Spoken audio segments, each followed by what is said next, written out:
I told you. I told you it was gonna be good. Like me.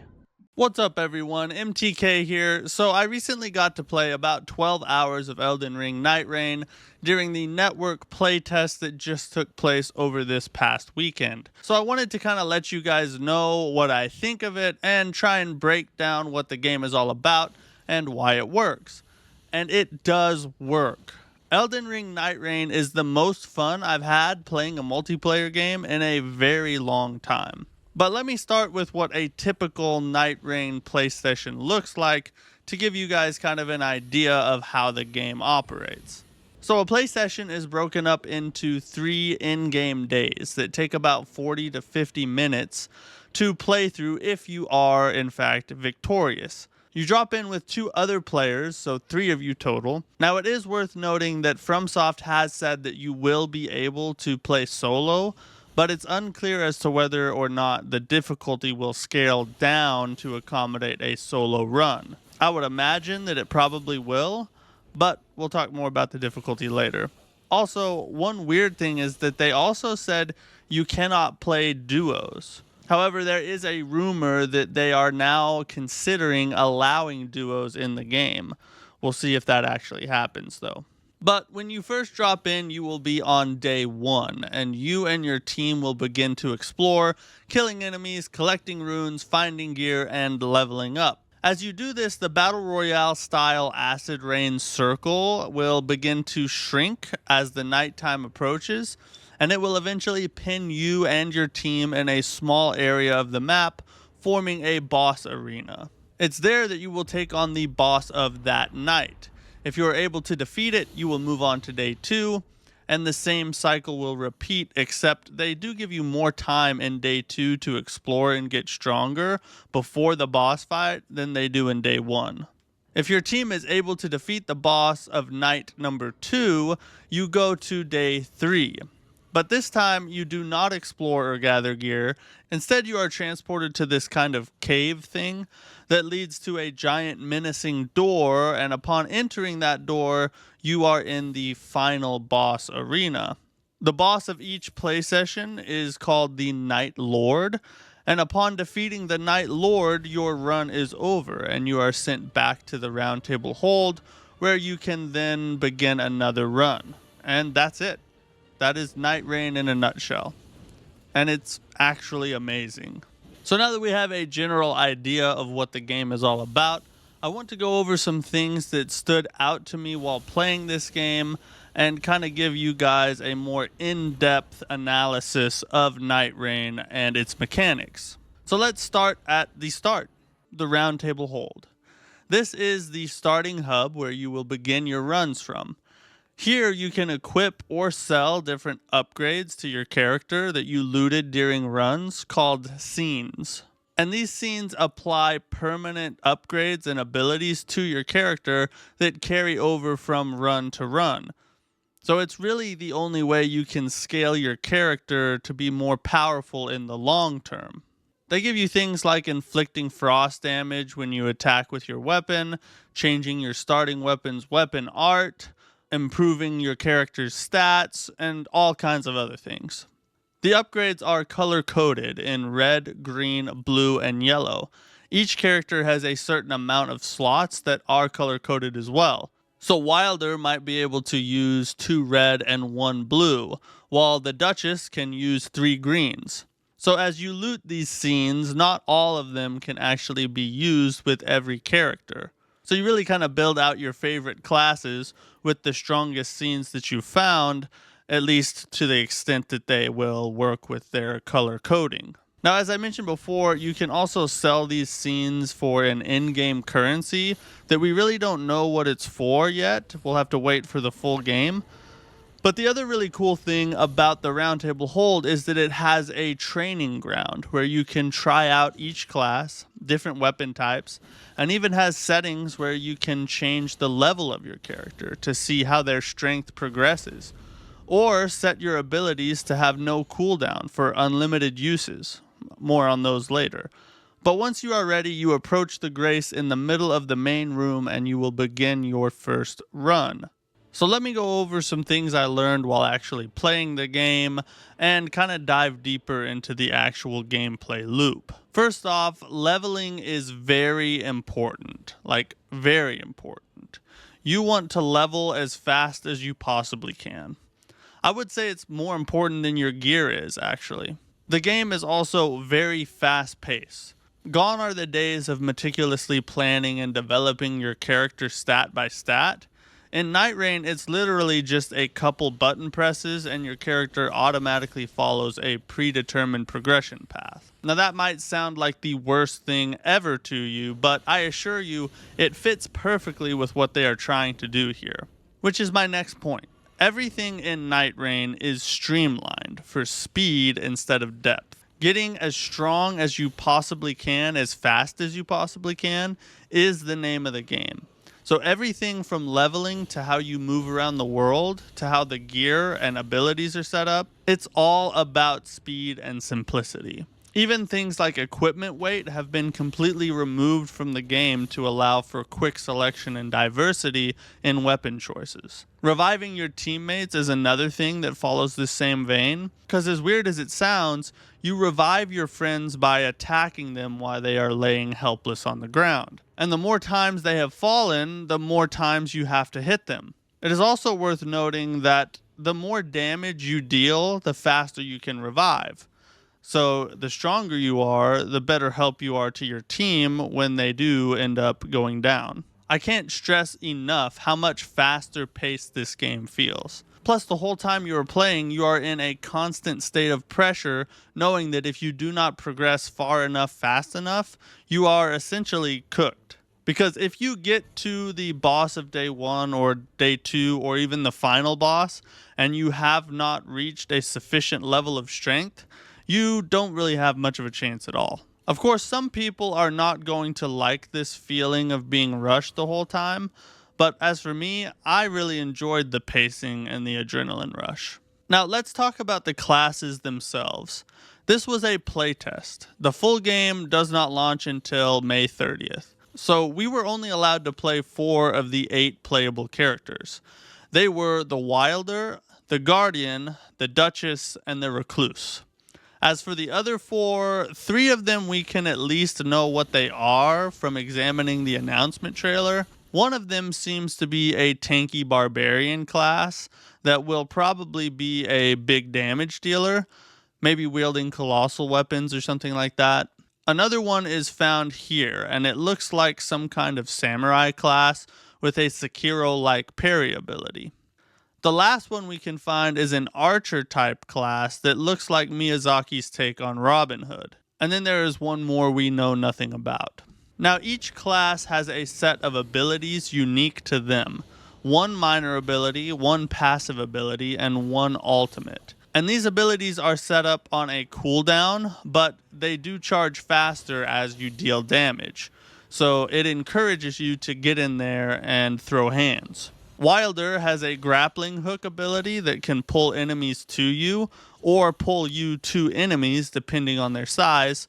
It can also be aimed at the ground to pull you to a location, which is a really cool feature. His passive ability is that once per run, when he would have died, he will do like a kickflip thing instead, giving you a second chance. His ultimate is a big blast attack that does big damage and applies a ton of stagger. Wilder was probably my favorite class to play out of the 4. The Guardian has a wind strike ability that throws enemies up into the air and can stun some bosses, but it doesn't stun all bosses, only the smaller ones. His passive is Steel Guard, which enhances his guard capability, and his ultimate is the big AoE dive bomb attack that is very effective at dealing with mobs of enemies or dealing big damage to a boss while also reviving your fallen enemies that are surrounding it. The Duchess has a very powerful time-based ability that redeals all damage that was done over the past 2 seconds to whatever enemy she is locked onto. Her passive ability allows her to dodge twice in any direction with like a pretty cool flip animation. Her ultimate is the ability to cloak herself and her allies immediately, causing the enemies to de-aggro and allowing for easy backstab opportunities. And finally, the Recluse has the ability to absorb different status effects from both your allies and your enemies, and then rechannel them into a spell of her own. And this spell will also change based on the combination of statuses that she has absorbed. So each status has a color, so if you mix a red and a red and a blue, you'll have one spell, and then if you mix a blue, blue, and a yellow, it'll be a completely different spell. It's actually a really neat mechanic. Her ultimate is an AoE attack that not only deals damage to everybody around her, but it also marks the enemies so that anybody that attacks a marked enemy will be healed and also have some FP restored. Each class also has different starting weapons and gear that you can change out as you play. Different weapon types do scale better with certain characters than they do others. And something that is really different is that in my entire playing time, I didn't find one piece of armor. It might be that it just wasn't in the playtest, but I think it's more likely that they took it out altogether to simplify things even further. I could also see them releasing different skins in future DLCs and whatnot. Regardless of what you think about that, I could see it going that direction pretty easily. The last thing I want to say about the classes is that although they all feel very different to play, they each complement each other really well, and really any combination of characters will work. 2 Wilders and a Guardian, a Recluse and a Guardian and a Duchess, 2 Duchesses and a Wilder. That doesn't sound right. All of them work seamlessly together with one another, which gives you the full freedom to pick the class that you really like, regardless of what your team is going with. In my playtime, my favorite was the Wilder, followed by the Guardian, and the Recluse was third to me, with the Duchess being last. The Duchess was a lot of people's first place character, but to me, she just wasn't that entertaining, and I'm not a Dex person, so hate me in the comments if you want. I will say that the Recluse really surprised me though, because I started out playing with her and she's one that you don't really fully understand right off the bat. But once you get how her abilities work and you've had some practice putting them into play, she's actually kind of complex and deep and a lot of fun to play with. Now let's talk about the world and enemies. First off, Nightreign is just absolutely gorgeous. It has the same kind of Elden Ring aesthetic, but everything looks just a little more polished and complete. The map is pretty small compared to the base game or the DLC, but something that is unclear is that whether or not the map will change with the different Night Lords that you are hunting. So maybe there is a map linked to each Night Lord, and then when you choose a different Night Lord, perhaps there will be an entirely different map to go with that one. Because remember, I think I forgot to go over this at the beginning, during the playtest we could only hunt one Night Lord. But in the full game, there should be, I think, 8 different Night Lords that you can hunt. So when you go to start a run, you will pick the Night Lord that you are hunting for that run. So you essentially know what the final boss is when you start your run.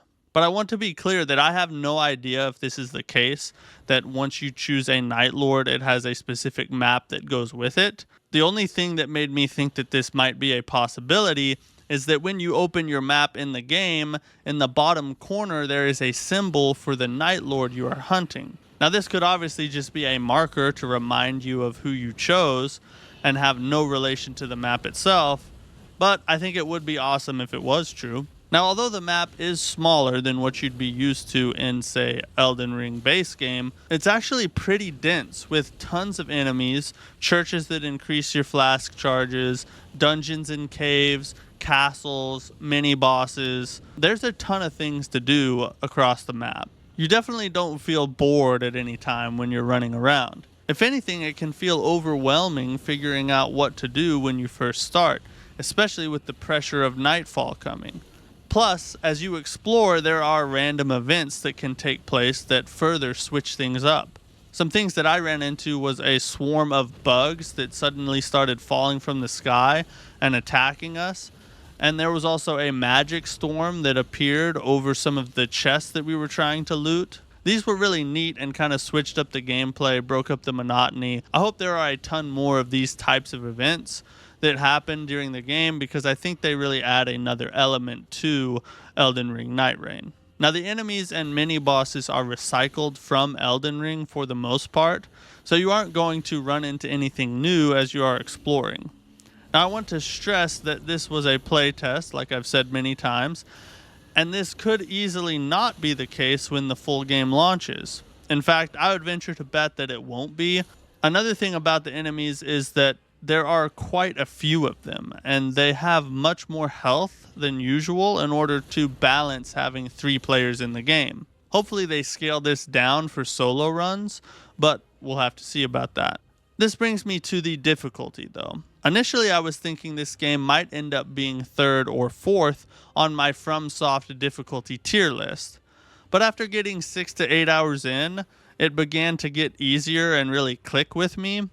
Once you kind of know where you need to go and what level you need to be at each point of the game, it starts to flow and loses a lot of its difficulty. Plus, if you're able to get on a good team with a couple of players that also understand these things, you have a pretty good chance of at least getting to the final boss. Now, I'm not saying this game is easy, just that it kind of tricks you at the beginning into thinking it's harder than it is. But the last thing I want to go over before I talk about the bosses is the weapons. In Nightreign, you loot different weapons with different weapon arts and status effects already applied. So you need to take a quick look at how the weapon is set up when making a decision on what you want to use. You can upgrade your weapons at anvils found next to spectral vendors that are scattered around the world. You can purchase different consumables, upgrade materials, and weapons from them as well, and then use the anvil to upgrade your weapon. But one negative thing I will say is that in my entire time playing, I never looted or had an enemy drop an upgrade material. The only place I could find them was at these vendors, which made upgrading your weapon just not very practical, because you have to buy upgrade materials from a vendor, and it just made better sense most of the time to spend those runes on extra levels. Now maybe there are mines or something like that in the world that I never found that you can kind of farm them from, but I feel like they should just make them lootable items, and that would fix the whole thing. Now, if you made it this far in the video, you might be enjoying it, so consider leaving a like and a sub. Not like the sandwich, like a subscription.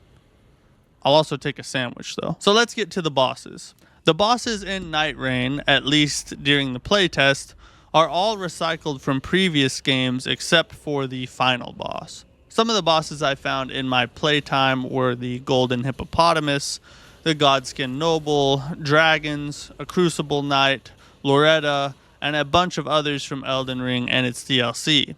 But these bosses have some slight changes to their movesets and have a bunch more health than usual. Now these are just the bosses you can find throughout the world, but at the end of each day you will fight a main boss. Those bosses were tougher and sometimes were new takes on bosses from their older games. On day 1, you would fight either a demi-human queen coupled with a demi-human swordmaster, or you would fight a refreshed version of the centipede demon. On day 2, you would fight either Margit or a draconic tree sentinel accompanied by 2 royal cavalry.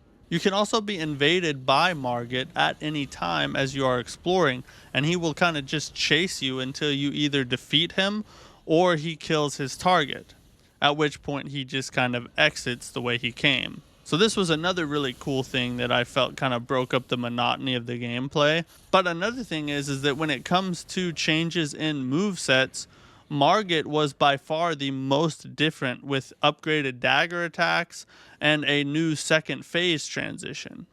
I am sure there will be more bosses in the full game, but these are just what we had in the playtest. Now, by far the best part of a run was the final boss. This boss was called Trisphalos, and it is a giant 3-headed dog with a big chain and flame attacks. It will also periodically split its 3 heads into 3 separate dogs for a period of time before it reforms back into its original form.